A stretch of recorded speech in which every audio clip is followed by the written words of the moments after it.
안녕하세요. 11월 10일 금요일 아침입니다. 말씀과 함께 새롭게 오는 소망의 아침을 시작하겠습니다. 유진 피터스는 오직 하나님을 인생의 구심점으로 삼으라. 다른 모든 것은 부차적인 것일 뿐이다 라고 이야기합니다.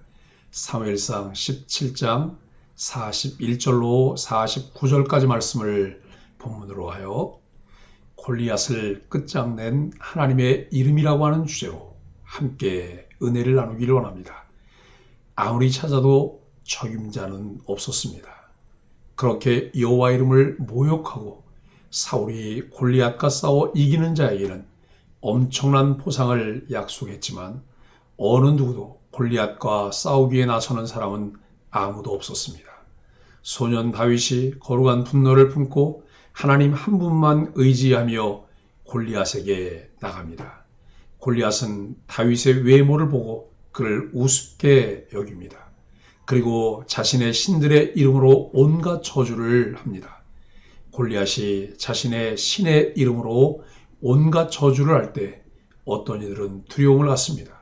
그런데 그럴 필요가 없습니다. 골리앗이 말하는 그 신은 아무것도 할 수 없는 우상이기 때문입니다. 다윗은 골리앗과 싸우기에 칼과 단창이 아니라 이스라엘 군대 하나님 여호와 이름으로 나아갑니다. 만군의 여호와 하나님이 누구십니까? 모든 군대를 다스리시며 주관하시는 하나님이시라는 의미입니다. 골리앗이 가까이 오자 다윗은 주머니에 돌을 물매로 던져 그 이마를 맞춥니다. 돌이 골리앗의 이마에 박히니 그가 땅에 쓰러집니다. 다윗과 골리앗의 싸움은 성도와 사탄의 영적 전쟁을 생각나게 합니다.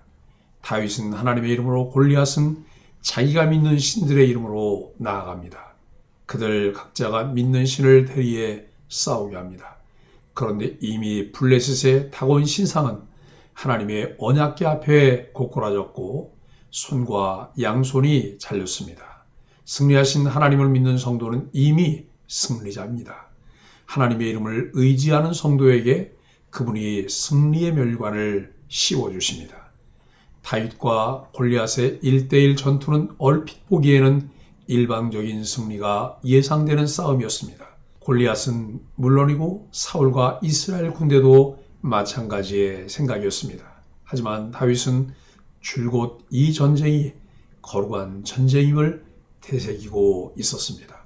그리고 치밀하게 전략을 짭니다. 둔한 골리앗을 이기는 유일한 방법은 재빠른 공격으로 허를 찌르는 것임을 간파하고 그런 전략을 세웠습니다. 그리고 이 전략은 보란듯이 성공했습니다. 그런데 이 전투를, 그리고 본문에는 정작 싸우는 장면은 매우 빠르게 묘사된 반면에 지금까지 한 번도 없었던 다윗의 긴 연설이 강조되고 있습니다. 그분이 주도하시는 거룩한 전쟁이라는 핵심을 강조합니다. 이는 그의 말뿐만 아니라 골리앗과 반대로 아무런 무장도 하지 않은 그의 모습에서도 강조됩니다. 과연 다윗의 이 모습과 이 말이 골리앗만을 향하는 것일까요? 사울과 이스라엘 군대는 이 전쟁을 한 번도 거룩한 전쟁의 개념으로 바라본 적이 없습니다. 그러므로 다윗의 말과 모습은 사울과 이스라엘 향한 것일 수도 있습니다. 그리고 본문을 읽는 독자를 향한 것이기도 합니다. 신앙에서 마음가짐이 나오고 마음가짐에서 현명한 전략이 나옵니다. 본문은 다윗과 골리앗의 결투 장면입니다. 이 사건의 소리가 반드시 주목해야 할 것은 다윗과 골리앗이 각자 무엇을 기준으로 판단했고 또 무엇을 의지해 싸움에 나섰는지를 알아야 합니다. 이 역시 사무엘서가 일관되게 가르치는 본질, 중심이 어디에 있는가의 문제와 긴밀하게 연결됩니다. 41절로 44절, 힘을 믿고 업신여긴 자. 다윗은 일상의 복장과 물맷돌을 가지고 나아갔고 골리앗은 방패든 사람을 앞세워 나왔습니다. 골리앗은 완전 무장을 하고 나온 것입니다. 맨몸으로 싸워도 당할 자가 없을 만한데 용사로서 완전 무장하라고 필승을 다지고 나왔습니다. 이처럼 영적인 전쟁에서 우리가 싸워야 할 대적은 결코 만만한 상대가 아니며 우리의 연약함과 사정을 봐주지 않습니다. 오히려 우리의 약점을 노리며 호시탐탐 집어삼키려 합니다. 골리앗은 자신에게 맞서려고 나온 다윗의 용모가 용사답지 않아 격분합니다.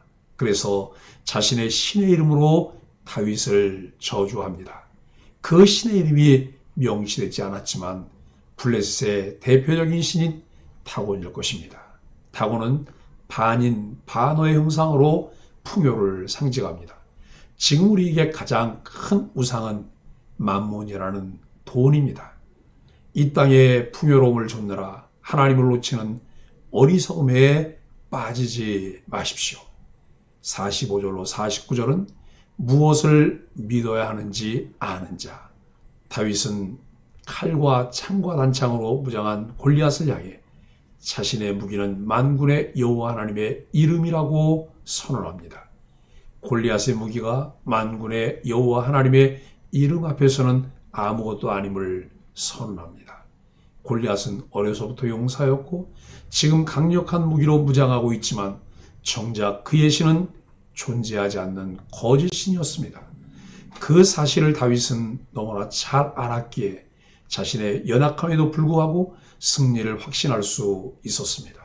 우리도 영적 싸움에서 예수님의 이름의 능력을 날마다 고백함으로 승리를 확신하며 살아갈 수 있기를 간절히 바랍니다. 다윗은 하나님이 골리앗을 자신의 손에 넘겨주실 것이라고 확신하며 그와 블레셋 군사들을 죽여 새와 짐승들의 먹잇감이 되게 하겠다고 선언합니다. 골리앗이 그에게 했던 저주를 확장시켜 블레셋 군대 전체를 포함시킵니다. 다윗은 물러서지 않고 오히려 자신이 받은 모욕을 갑절로 대갚아줍니다. 이는 자신의 자존심 때문이 아닌 오직 하나님의 살아계심을 온 땅으로 알게 하겠다는 의지 때문이었습니다. 하나님의 영광을 세상에 나타내려는 마음이 있을 때 하나님은 승리를 허락하십니다. 다윗은 골리앗을 향해 재빨리 달려가며 물매로 돌을 던졌습니다. 골리앗은 그 돌에 맞아 쓰러졌습니다. 사무엘서 기자는 다윗이 골리앗을 공격하는 순간을 마치 슬로모션처럼 상세하게 묘사합니다. 이는 오랫동안 숙련된 동작이며 단 한 번에 성공한 확실한 승리임을 보여주고 있습니다. 우리 영적 싸움도 일상에서 영적 훈련과 연습이 있어야만 실전에서 담대할 수 있습니다. 단 한 번의 일격으로 골리앗을 격파한 다윗의 탁월한 실력과 영성이 우리에게도 있기를 바랍니다. 사랑하는 소망의 가족 여러분, 우리들의 삶에도 마치 영적 거인처럼 우리 앞을 가로막고 있는 골리앗들이 있습니다. 마치 다윗이 골리앗의 실체를 드러내며 만군의 여호와 하나님의 이름으로 승리하듯이 우리도 우리 안의 골리앗을 끝장내야 합니다. 우리 안에 있는 거인인 골리앗은 두려움, 거절감, 안일함, 분노, 중독 등입니다. 두려움을 끝장내기에 우리가 만난 예수님을 더 보고 듣고 느껴야 합니다. 거절감을 끝장내기 위해서는 우리를 이미 온전히 받아주신 예수님을 붙들어야 합니다. 안일함을 끝장내기 위해서는 우리를 살린 불편한 십자가에 우리의 삶을 담가야 합니다. 분노를 끝장내기 위해서는 우리를 용서한 예수님의 못자국난 손을 만져야 합니다. 중독을 끝장내기 위해서는 우리가 이미 빠진 중독의 수렁을 예수님으로 채워야만 합니다. 40일 동안 말로만 하던 전쟁이 다윗의 일격으로 마침내 끝났습니다. 이스라엘은 사기가 꺾였었고 블레셋은 승리를 장담했는데 모두가 보는 앞에서 승패가 뒤바뀐 놀라운 일이 벌어졌습니다. 골리앗을 상대로 오직 하나님의 이름의 능력을 믿고 나아갔던 다윗처럼 우리도 그리스도 예수의 이름의 능력을 힘입어 날마다 영적 싸움에서 승리하는 소망의 가족들이 되시기를 예수 그리스도 이름으로 간절히 축복합니다. 함께 기도하겠습니다. 하나님, 상황의 불리함과 대적의 강함에 주눅들어 만군의 여호와 하나님의 능력을 의심하거나 잊지 않게 하여 주옵소서. 전쟁은 하나님께 속한 것임을 선포합니다. 오늘도 그 무엇보다 강력한 무기인 예수 그리스도의 이름으로 나아가 세상과의 싸움에서 승리하게 하여 주옵소서. 예수님의 이름으로 간절히 기도합니다. 아멘.